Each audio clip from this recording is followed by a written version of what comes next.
Okay, we are live. Hello, everybody. Good afternoon. Happy Tuesday to you all. I am waiting for, let's see, give it a few seconds, and I could see people hopping on here. Let me see. Great. Hello, Kristen. Good to see you. So good afternoon, everybody. Welcome to Live with Leo at 5. I'm super excited today. I have Christy Curtis here with me. Hello, Christy. Hello, Hi. everybody watching. So Christy is a yoga teacher and a mindful coach here in Orange County. And I just want to introduce her a little bit. She has been a public school teacher, educator since 2001, and she has a master's in education administration. She's an author, yoga teacher, mindfulness coach, a qualified mindful based stress reduction teacher, MBSR. So can't say that 5 times fast, but I'd love for her to talk a little bit more about that. But she also went to school through that at the UMASS School of Science Center for Mindfulness in Medicine, Healthcare, and Society. She specialized in teaching foundational skills to enhance self-awareness, stress reduction, and inner healing through methods of mindfulness, self-care, movement practices that lead to improved social, emotional development and greater well-being. So I'm so excited to have her here. She is just a bundle of value for wellness and healing and way of being to stay in balance and grounded in your life. So I'm happy to have you, Christy. Thank you for being with us. Thank you for having me. So, so Christy, how has things been for you? I know you are a teacher. So how has, I always want to kind of find out how things have impacted people during this pandemic, because a lot of things are bubbling up to the surface for everybody in different ways. And in what I've seen, in a lot of positive ways, even if it's a little bit uncomfortable. And so I just kind of want to get your take and your eyes and how things have been through your world. Yeah, and thank you so much for starting with what's alive and present for all of us. And COVID, it's funny because my life, as you read in my bio, I do this and I do that and I do that and that. And I've never had a chance to stay in one lane. And I'm just staying in one lane, finally.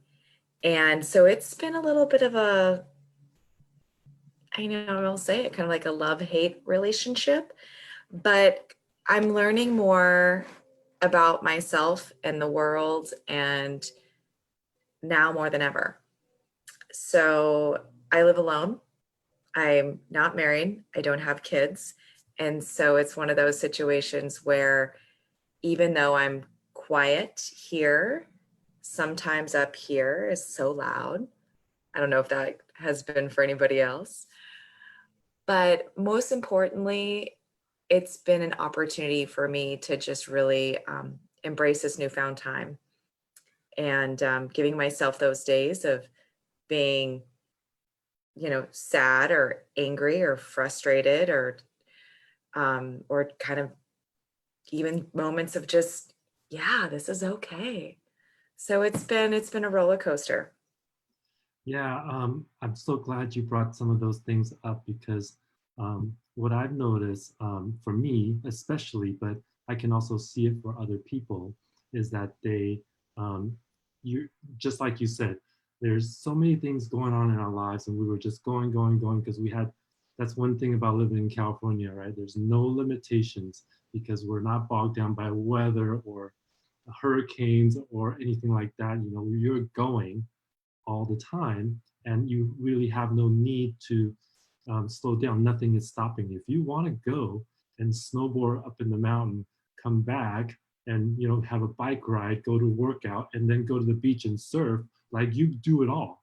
And because we're so enthusiastic about living our lives, we tend to just get on a hamster wheel and, like, go, go, go, because we're so stimulated.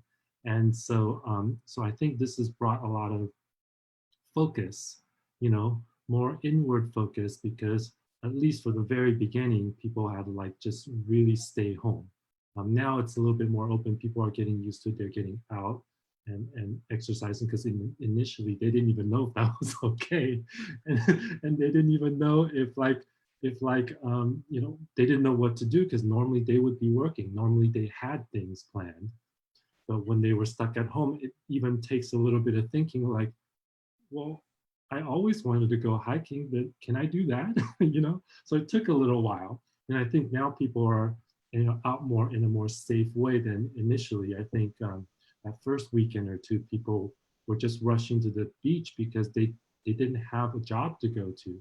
So, like, just crowded. Well, that kind of defeated the purpose. So people weren't just thinking quite clearly, but I think now they are. Now they're like, okay, this makes sense, that makes sense. We can do this, but stay in the distance. We can do that, put on a mask, and we can do this. So, but it was a lot of weeks of kind of like this quietness, of like, what I want to spend quality time with my family.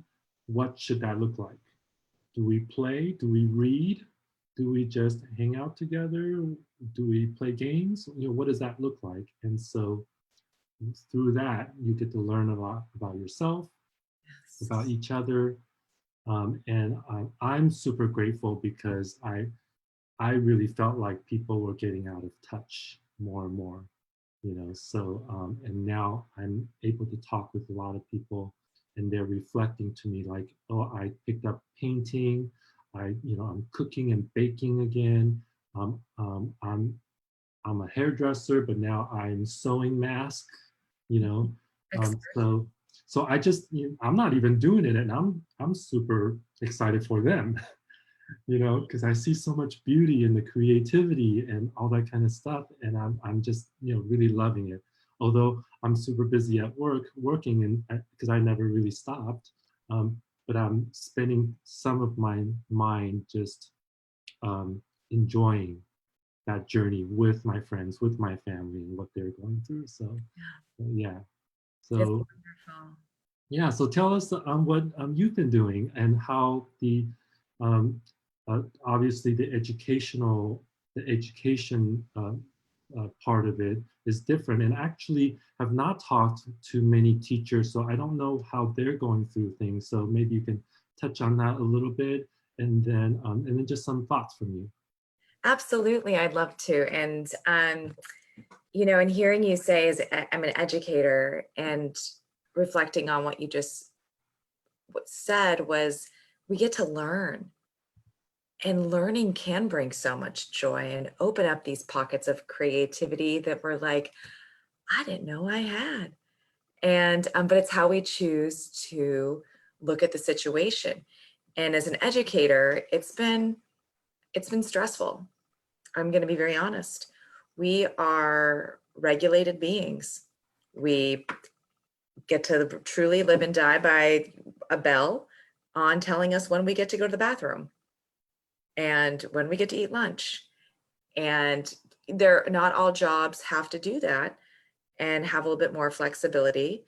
And we're been put in a situation where we get to embrace technology. And that's not all the ways that they're the only way that many teachers teach. I get to teach yoga and mindfulness. We use technology on occasion, but I'm not here to learn how to stream my own videos, but I've learned. And that's brought me this, oh wow, this whole other world, and truly allowed me to embrace the world that my students live in this generation, because everything for them is through a different way of learning. So I think being an educator right now, it runs the gamut. Many parents have turned into home teachers. And so together we are, and with the students, we are all distance learning and teaching together. And it's taken a big paradigm shift. And how can we do this as the collective? Because not just one household is affected, the world is affected in all of this. And our students have had a very challenging time. My students, I work in Capo Unified, and I have teacher friends and parents all over the state, some in other countries. We're all kind of going through this sticky tape together, but it's one day at a time and Yeah, small stories. And that's what it's yeah. all about. It's a little bit messy, but it's to me it's beautiful regardless. You know, I don't know if you know this, but I came from the technology background. And I worked in tech for 15 years plus, and I tend to default there. And so being able to see other people kind of having to embrace the technology that had been around for a long time, that is really efficient and really, you know, can work. I mean, so many people are not having to commute and still be able to go face to face and communicate and do a lot of stuff. So in some ways very efficient, but in other ways we lose some human touch for sure. So there's some pros and cons to that, but I tend to try to focus on the pros and say, hey, look how, you know, good this is. So I'm Absolutely. happy about that. Now, I know we just kind of jumped right in, but for those that don't know you as much, could you tell us a little bit about your story of, you know, kind of how you ended up being a teacher? Did you always wanted to be a teacher? And then how, I know everybody has an amazing yoga, you know, journey. So I'd love to hear that as well, you know, so if you could kind of let us know. I'll segue those together. The last thing I want to do is be a teacher. Both my parents were educators, and I was going to be not going to be that. However, I fell in love with it. I tried to avoid it, and it started as an athlete, and was able to teach and coach at summer camps when I was in college, and that just turned into, okay, well, I'm an English lit major and Kines minor, and said, you know what, let's find the best of both worlds and put those together. And um, it went from there. I started teaching in Riverside County, took me to Maryland, and now I'm here, and that's just the educator side. And we have always taught high school, which has been great because I also was coaching and kind of did a whole other path. And all this is where the yoga comes in, but was an athletic administrator for about 9 years, and kind of was living a life that was very similar to my father's, which I admired and respect. But for some reason, there was this thing inside of me that was like, you're not your dad. You know, you don't need to do this exact same thing. And it took yoga to wake me up to that. And I was in a really hard place in my job, with my personal life, with a relationship that was very toxic. My health and stress levels were like I've never seen. Got an autoimmune disease, started to suffer from panic attacks, anxiety, depression. And these were things that, I mean, I was a pretty happy person. I mean, there was always some stuff, as we all have. And I battled even in school a little bit during my childhood, but with my own inner stuff, as we all did. But I was hit a standstill when my health just started to go, and there was no real results while I was having gastritis and issues and these stress flare-ups. And I decided, okay, it's time to change course. What can I do? And it wasn't going on long runs and lifting a ton of weights and doing all these workout classes to figure it out. It was yoga.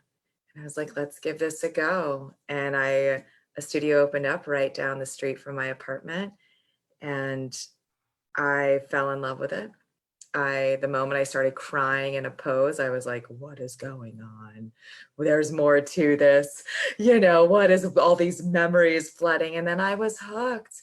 And I approached yoga from a very physical standpoint, thinking I'm going to get a good workout in and I'm going to learn how to do a handstand. And I didn't know I was going to become a yoga teacher, but I was, 2 months into the practice and signed up for a teacher training, and that was it. And so I came to yoga from a fitness background, thinking I'm going to get a fit body. But in the end, I realized it was not about that. It's not about the physical. I was able to acquire the skills through yoga, and I learned meditation and mindfulness, how to have a fit mind. And from that, opening up my heart and discovering a very soulful purpose that's in alignment with a life that I now get to live, that is brings me joy and peace and alignment and a true sense of being in a sincere, genuine place to serve and help others learn these tools. Because I never thought I could. I was never always calm. I had a very explosive anger. I was very short, quick to judge, especially myself. And it's a very harsh critic, and that voice and narrative still, she shows up. But mindfulness and meditation is the path of yoga. We call it samadhi, and that's peace. And so it's been a beautiful journey. We all have a story. There's many more layers of mine that I can, will save time. But that's how it all began. And now I get to teach it in schools. Yeah, and really kind of a coming together for you, right? Your own health and your own mind health as well as physical health. And then you get to teach it to others where you were a teacher before, and then you combine that with it. So it's really, it's almost like a trinity of sort, because my mentor always says to me, like, hey, when you get to teach, you get to learn it twice. So as many times as you can teach, you get to learn it over and over many, many times. Yeah. And it's really, really profound. Like if you just sit with it for a moment, you really cherish it and you're grateful for it. And you get to really soak up the how much, that really means. So I really appreciate like your journey has really, to me, been perfect. you know, coming from a family of educators, and you can't help but being soaking up, their way of life with educating, and then you marry that with, other ways of life that you've developed yourself, and from your credentials and everything, you've worked hard and you've seeked out and you did the work to grow, in a way that's in alignment with your being, right? And so I can really see a lot of beauty in your path, so that's really wonderful. So just for the sake of context, so when did you start doing yoga? I actually started yoga in 1999 in college. And I was an athlete, and I was a basketball player in school. I went to University of Redlands and a Division III college, and that was one to prevent injury. And then needed a 1-unit class for my kines minor. And I was like, well, might as well take yoga. What's this? It's going to help me. Great. And it was so interesting that I approached it from this mindset of, oh, it's just something to check off the list. I got it in, great, maybe get a benefit. Not knowing anything about it. Because for me, in my mindset back then, as a teen and young youth, yoga was still kind of woo-woo. I was like, man, one of those hippies, like whatever. And I was a jock, man. I was that athlete. And I would go as an English lit major, I would go on these long runs And I remember that's where I would get my best ideas. And I'd find this rhythm with my breath. And as an athlete, I found flow state on the court. And that was also with my breath, but I didn't realize it at the time. There was rhythm and a peace and a fluidity. And I found that in yoga. And I was like, what do these things have in common? And it's breath. And that's where it all began. And I just said, okay, start to listen what you have. It's always here. Let's dive deeper. And then from there, that's how it began. Mm-hmm. Wonderful. As you're talking, it reminds me of my very early on learning yoga, and I remember how difficult it is physically. And so we tend to focus on where it's difficult physically, but as those things start to fade away, then other inner challenges, start to surface, and then that's when some of the rewards, starts coming. And I started out in yoga where I have personally have a lot of hypertension, a lot of tension in my body, especially my shoulders, because I worked in front of computers for so many years. And so everything is like this, because I'm at a desk and there's tension as I'm working because I'm focusing and stressing on certain things as I'm just sitting here. And a stressful job. Yeah. And all of these years, it's just that tension has built up, and I didn't know any better, but as I somehow discovered yoga through somebody I was dating, and she wasn't really super into it, but at least she had a bit of a routine to it. We did Ashtanga, which is a very regimented type of yoga anyways. And so I thought, well, we just do this for a few days. And if I did it for a few days, it got routine, so it didn't feel like I had to think, any extra thing. I just did it, and I was a runner also in high school. So when I ran, it brought back some of those type of memories. And then, of course, after the yoga, after the practice, I would feel this high that's similar you would feel from after you run. They call it a runner's high. So if you don't run for a week or 2 weeks, then your runner's high wears off and you want to go run again.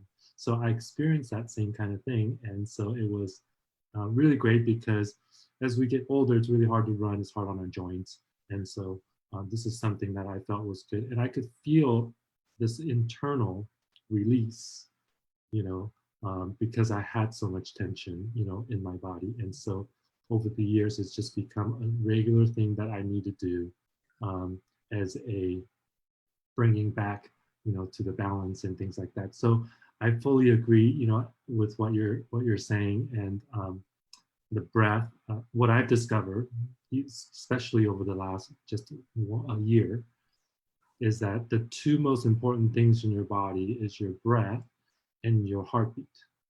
So if like in the fitness industry nowadays, they're measuring. There's more devices measuring your HRV, with your heart rate variability. And so when your HRV is beating at a not only a strong amplitude of beats, but also no variability in between the beats, then all the rest of your organs in your body follows. Yes. Because now it's beating, your heart is really the leader of all of your organs. Yes. And if you sync that up with your breath, meaning you're breathing at a steady but mindful rate that promotes calmness, and in conjunction with your heart, then you have this full mind body balance and connection. So yoga does all of that. And so for those who are watching, I know that some of you have been coming in and out, and also some of you that are on right now. If you're coming on, if you have any questions about what we're talking about, with yoga and mindfulness, feel free to just comment, and we'll try to get to that as we continue. Now I know you have some projects and things like that you are working on recently. So you tell us what's going on in your life. I know it's been a year. I'll be honest. I turned 40. That was one. Wrote a book with a co-author. I received a wonderful award for my district as District Teacher of the Year. So it's been some fun stuff that's all revolved around my work. And I'm just super happy to share it with anybody watching, and been trying to do a little bit of more. I'm going to call it, it's like, this is the culmination of a perfect storm, because it's what I teach in the book and offer is, it's called social emotional development. And well, people ask, well, what is social emotional development? And basically it's skills of self-awareness and self-regulation, and being aware of these perceived emotions and thoughts, and becoming aware of our behavior. And how do we regulate those? So basically, when people ask, well, what do you do? And I teach people how to pay attention to those things. And then once we can pay attention to them, we then understand we have a choice. We can choose now how to respond and relate to what we're now aware of. And that's what mindfulness comes down to. And that's what mindfulness based stress reduction is that relationship to this inner world we experience, heart, emotions, thoughts, and then also how we relate to this outer world. And because those can be a very combining force that affects our human biology, our physiology. And so social emotional development is kind of puts that all together into a frame where it's about becoming self-aware and how do we regulate. And that's what our workbook is all about. It's designed for classically for secondary children, and well, it's really for anybody. It's designed to be for anybody. And we emphasize experiential learning.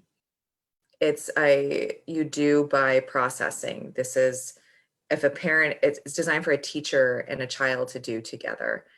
And they're workbook sheets that take 5-10 minutes that are interactive and build upon the skills of developing self-awareness and self-regulation. And our first book right now is called Social Emotional Workbook, just the first one. And we're going to be doing 2 more, but it focuses on 3 things. One is awareness. The second one is attention. And third is attitude. And so it's kind of like this pyramid triad where they all work together and they revolve around mindfulness. That's so fascinating to me. Can you, for those people out there, can you give like one example from a workbook that they could, that's a little bit more practical, so they know, kind of what type of things they could expect, Sure. by looking at the book? Sure. Yeah. One is an example of each chapter begins with a mind dump. And I have my students do this, and a couple are watching right now on IG Live. So thank you.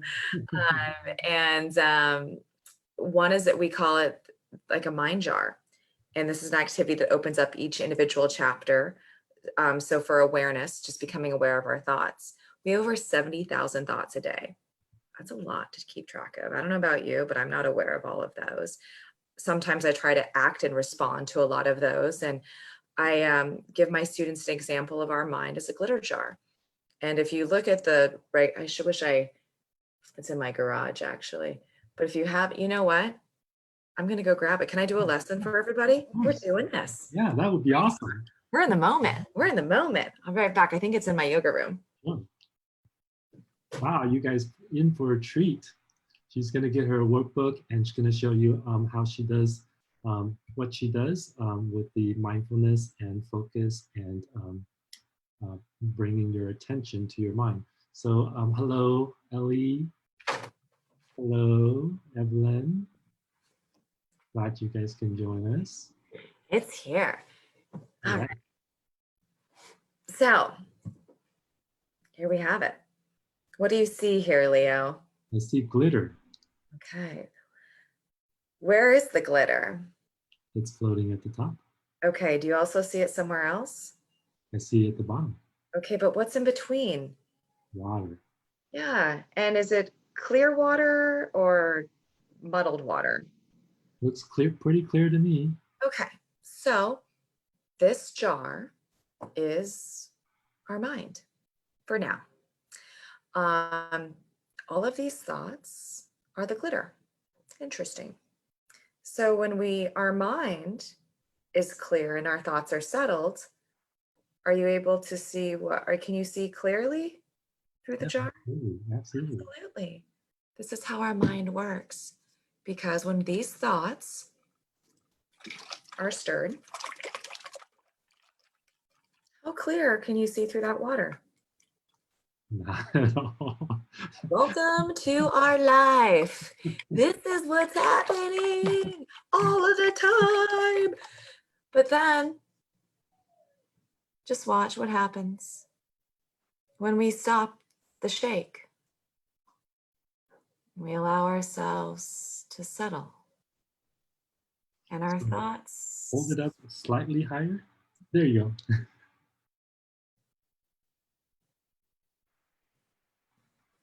We start to see the settling. And now we can see clearly again. And so when our mind settles, our body settles. And then that also can start to influence how it is that we feel physically, emotionally. That's going to affect our behavior. That behavior affects our relationships. And those relationships that we have with others and ourselves then kind of affect our higher overall purpose and what we're here to do and live a life in alignment. So it all starts with learning these skills of being able to understand I don't have to react to these thoughts. There's a way I can learn more about myself and these skills that involve awareness. I can pay attention to something that anchors my attention on one thing, so it's not on all these thoughts. But I do it with an attitude of just kindness, compassion, not judgment, trust, having a beginner's mind, accepting, letting go. And that's the path.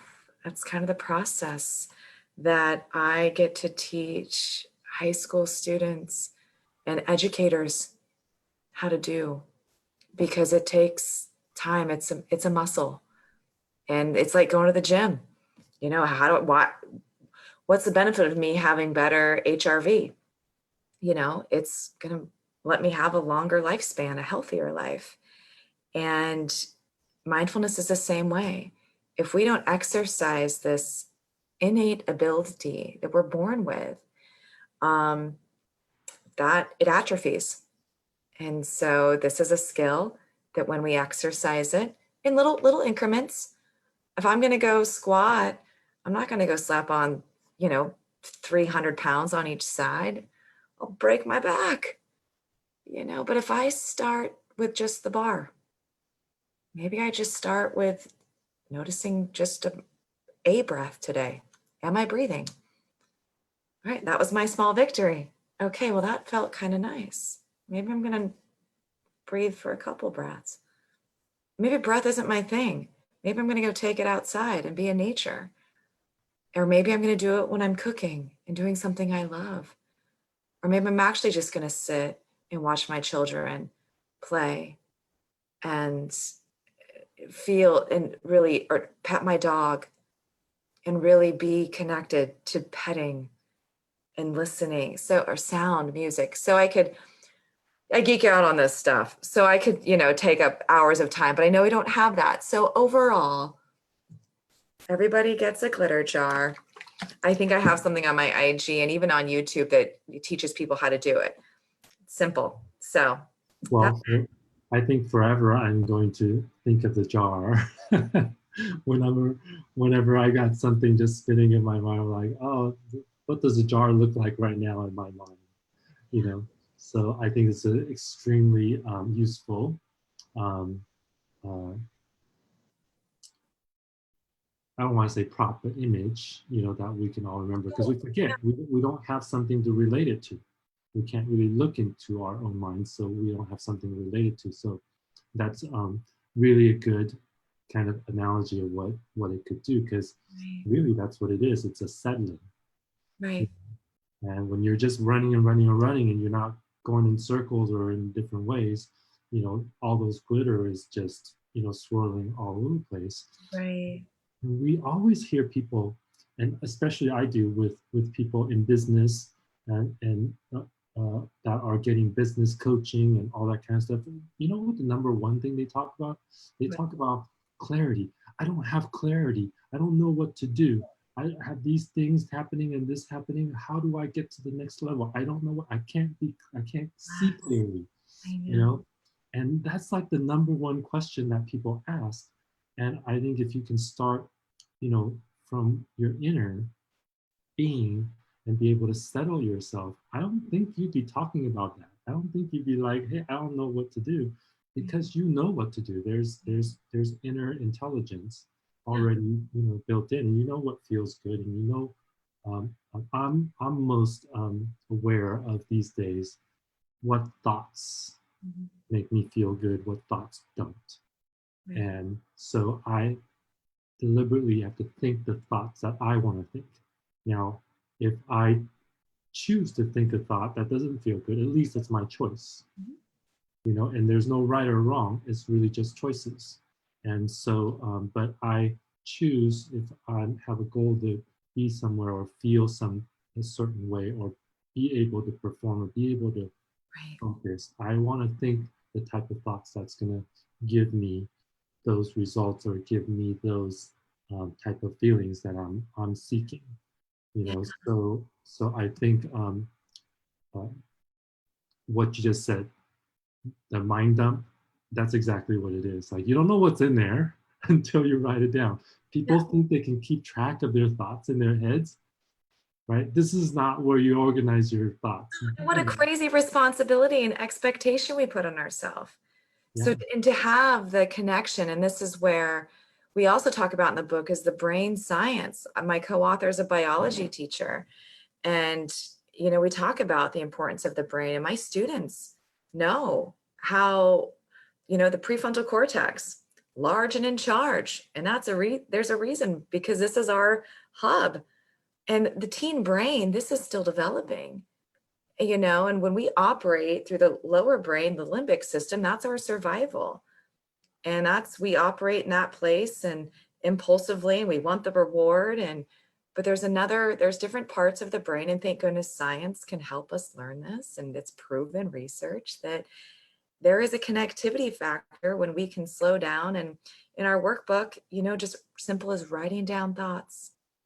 This is what happens. We settle. And so those are different types of activities that also build in with gratitude, and which is another great way for stress to be released and create this connection of um, what feels good. It feels good to be grateful. Yeah. So everybody out there watching, go get the book. It's Just on check. Amazon. Yeah, Amazon, Teachers Pay Teachers. I don't have it here, and I'll send you the link for it, but it's called Mindfulness and Gratitude Learning Journal. I put And the link, and I think oh, it super. may or may not Thank be the you. right one, but Thank I'm you. pretty sure it is.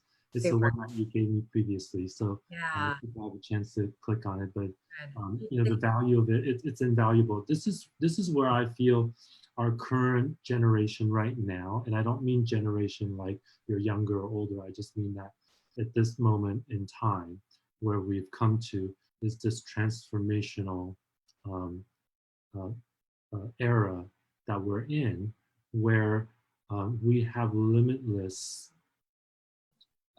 information.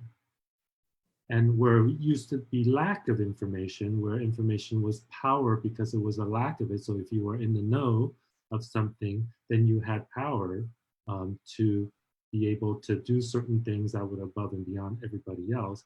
But we don't have that anymore. It's all equalized. All of us have information at our fingertips, whether it's wrong or right, or whether it's, you know, whatever, we have it. So that's really not the differentiator anymore. I think the differentiator is what we choose to learn, what we choose to inform ourselves of, and what we choose to do about them. You know, now it's about the real choice. We don't have, you know, that other lack of information anymore. What we used to, like, well, you got to go read the book and get the information first, and then you can do something about it. Where that's been, you know, compressed.